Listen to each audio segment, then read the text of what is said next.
बंधुओं नमस्कार। कल की आप वीडियो में आपने सुना कि कैसे भगवान वामन ने अपना विराट स्वरूप दिखाया और दो ही पग से, एक पग से पृथ्वी और दूसरे पग से स्वर्ग को नाप दिया। और अब उनका तीसरा पैर कहाँ रखा गया वह आगे की वीडियो में आज देखते हैं। श्री सुखदेव जी कहते हैं कि परीक्षित, भगवान का चरण कमल सत्यलोक में पहुंच गया। उसके नखचंद्र की छटा से सत्यलोक की आभा फीकी पड़ गई। स्वयं ब्रह्मा भी उसके प्रकाश में डूब से गए। उन्होंने मरीचि आदि ऋषियों, सनंदन आदि नैष्ठिक ब्रह्मचारियों एवं बड़े बड़े योगियों के साथ भगवान के चरण कमल की अगवानी की। वेद, उपवेद, नियम, यम, तर्क, इतिहास, वेदांग और पुराण संहिताएं जो ब्रह्मलोक में मूर्तिवान होकर निवास करते हैं तथा जिन लोगों ने योग रूप वायु से ज्ञानाग्नि को प्रज्वलित करके कर्म मल को भस्म कर डाला है, वे महात्मा सबने भगवान के चरण की वंदना की। इसी चरण कमल के स्मरण की महिमा से वे ये सब कर्म के द्वारा प्राप्त न होने योग्य ब्रह्मा जी के धाम में पहुँचे हैं। भगवान ब्रह्मा की कीर्ति बड़ी पवित्र है। वे विष्णु भगवान के नाभि कमल से उत्पन्न हुए हैं।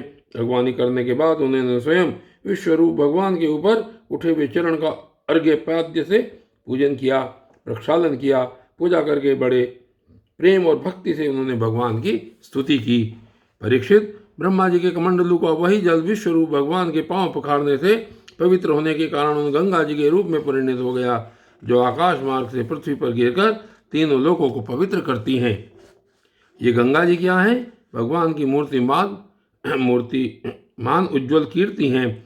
जब भगवान ने अपने स्वरूप को कुछ छोटा कर लिया, अपनी विभूतियों को कुछ समेट दिया, तब ब्रह्मा आदि लोकपालों ने अपने अनुचरों के साथ बड़े आदर भाव से अपने स्वामी भगवान को अनेकों प्रकार की भेंटें समर्पित की। उन लोगों ने जल, उपहार, माला, दिव्य गंधों से भरे अंगराग, सुगंधित धूप, दीप, खील, अक्षत, फल, अंकुर, भगवान की महिमा और प्रभाव से युक्त श्रोत्र, जय घोष, नृत्य, बाजे, गाजी, गान एवं शंख और दुंदुभि के शब्दों से भगवान की आराधना की। उस समय ऋक्षराज जामवान मन के समान वेग से दौड़कर सब दिशाओं में भेरी बजा बजाकर भगवान की मंगलमय विजय की घोषणा कराए। दैत्यों ने देखा कि वामन जी ने 3 पग पृथ्वी मांगने के बहाने सारी पृथ्वी ही छीन ली। तब वे सोचने लगे कि हमारे स्वामी बलि इस समय यज्ञ में दीक्षित हैं, वे तो कुछ कहेंगे नहीं। इसलिए बहुत चिढ़कर वे आपस में कहने लगे, अरे ये ब्राह्मण नहीं है, यह सबसे बड़ा मायावी विष्णु है। ब्राह्मण के रूप में छिपकर यह देवताओं का काम बनाना चाहता है। जब हमारे स्वामी यज्ञ में दीक्षित होकर किसी को किसी प्रकार का दंड देने के लिए उपरत हो गए हैं, तब इस शत्रु ने ब्रह्मचारी का वेश बनाकर पहले तो याचना की और पीछे हमारा सर्वस्व हरण कर दिया। यूँ तो हमारे स्वामी सदा ही सत्यनिष्ठ हैं, परंतु यज्ञ में दीक्षित होने पर वे इस बात का विशेष ध्यान रखते हैं। वे ब्राह्मणों के बड़े भक्त हैं तथा उनके हृदय में दया भी बहुत है, इसलिए वे कभी झूठ नहीं बोल सकते। और आगे कहते हैं कि ऐसी अवस्था में हम लोगों का यही धर्म है कि इस शत्रु को मार डालें, इससे हमारे स्वामी बलि की सेवा भी होती है। यूँ सोचकर राजा बलि के अनुचर असुरों ने अपने अपने हथियार उठा लिए। परीक्षित, राजा बलि की इच्छा न होने पर भी वे सब बड़े क्रोध से शूल, पट्टिश आदि लेकर वामन भगवान को मारने के लिए टूट पड़े। परीक्षित, जब विष्णु भगवान के पार्षदों ने देखा कि दैत्यों के सेनापति आक्रमण करने के लिए दौड़े आ रहे हैं, तब उन्होंने हंसकर अपने अपने शस्त्र उठा लिए और उन्हें रोक दिया। नंद, सुनंद, जय, विजय, प्रबल, बल, कुमुद, कुमुदाक्ष, विश्वक्सेन, गरुड़, जयंत, श्रुतदेव, पुष्पदंत और सात्वत, ये सभी भगवान के पार्षद 10-10 हजार हाथियों का बल रखते हैं। वे असुरों की सेना का संहार करने लगे। जब राजा बलि ने देखा कि भगवान के पार्षद मेरे सैनिकों को मार रहे हैं और वे भी क्रोध में भरकर उनसे लड़ने के लिए तैयार हो रहे हैं, तो उन्होंने शुक्राचार्य के शाप का स्मरण करके उन्हें युद्ध करने से रोक दिया। उन्होंने विप्रचित्ति, राहु, नेमि आदि दैत्यों को संबोधित करके कहा, भाइयों मेरी बात सुनो, लड़ो मत, वापस लौट आओ, यह समय हमारे कार्य के अनुकूल नहीं है। दैत्यों, जो काल समस्त प्राणियों को सुख और दुख देने की सामर्थ्य रखता है, उसे यदि कोई पुरुष चाहे कि मैं अपने प्रत्ययों से दबा दूं, तो यह हमारी शक्ति के बाहर है। तो यह उसकी शक्ति के बाहर है। जो पहले हमारी उन्नति और देवताओं की अवनति के कारण हुए थे, वही काल भगवान अब उनकी उन्नति और हमारी अवनति के कारण हो रहे हैं। बल, मंत्री, बुद्धि, दुर्ग, मंत्र, औषधि और सामादि उपाय, इनमें से किसी भी साधन के द्वारा अथवा सब के द्वारा मनुष्य काल पर विजय नहीं प्राप्त कर सकता। जब देव तुम लोगों के अनुकूल था, तब तुम लोगों ने भगवान के इन पार्षदों को कई बार जीत लिया था, पर देखो आज वे ही युद्ध में हम पर विजय प्राप्त करके सिंहनाद कर रहे हैं।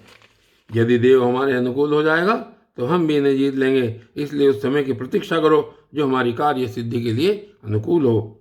श्री सुखदेव जी कहते हैं, परीक्षित, अपने स्वामी बलि की बात सुनकर भगवान के पार्षदों से हारे हुए दानव और दैत्य सेनापति रसातल में चले गए। उनके जाने के बाद भगवान के हृदय की बात जानकर पक्षीराज गरुड़ ने वरुण के पासी से बलि को बांध दिया। उस दिन उनके अश्वमेध यज्ञ में सोमपान होने वाला था। जब सर्वशक्तिमान भगवान विष्णु ने बलि को इस प्रकार बंधवा दिया, तब पृथ्वी, आकाश और समस्त दिशाओं में लोग हाय हाय करने लगे। यद्यपि बलि वरुण के पाशों से बंधे हुए थे, उनकी संपत्ति भी उनके हाथों से निकल गई थी, फिर भी उनकी बुद्धि निश्चयात्मक थी और सब लोग उनके उदार यश का गान कर रहे थे। परीक्षित, उस समय भगवान ने बलि से कहा, असुर, तुमने मुझे पृथ्वी के 3 पग दिए थे, 2 पग में तो मैंने सारी त्रिलोकी नाप ली, अब तीसरा पग पूरा करो। जहाँ तक सूर्य की गर्मी पहुँचती है, जहाँ तक नक्षत्रों की और चंद्रमा की किरणें पहुँचती हैं और जहाँ तक बादल जाकर बरसते हैं, वहाँ तक की सारी पृथ्वी तुम्हारे अधिकार में थी। तुम्हारे देखते ही देखते मैंने अपने एक पैर से भूलोक, शरीर से आकाश और दिशाएं एवं दूसरे पैर से स्वर्लोक नाप लिया है। इस प्रकार तुम्हारा सब कुछ मेरा हो चुका है। फिर भी तुमने जो प्रतिज्ञा की थी उसे पूरा न कर सकने के कारण अब तुम्हें नरक में रहना पड़ेगा। तुम्हारे गुरु की तो इसी विषय में सम्मति है ही। अब जाओ, तुम नरक में प्रवेश करो। जो याचक को देने की प्रतिज्ञा करके मुकर जाता है और इस प्रकार उसे धोखा देता है, उसके सारे मनोरथ व्यर्थ होते हैं। स्वर्ग की बात तो दूर रही, उसे नरक में गिरना पड़ता है। तुम्हें इस बात का बड़ा घमंड था कि मैं बड़ा धनी हूँ, तुमने मुझसे दूंगा ऐसी प्रतिज्ञा करके फिर धोखा दे दिया। अब तुम कुछ वर्षों तक इस झूठ का फल नरक में भोगो। और बंधुओं, आज की वीडियो में बस इतना ही।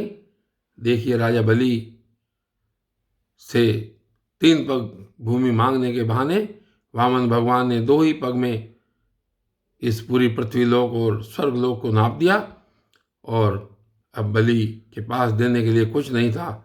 और आगे देखिए क्या होता है इस प्रसंग में, कल देखेंगे। तब तक के लिए धन्यवाद।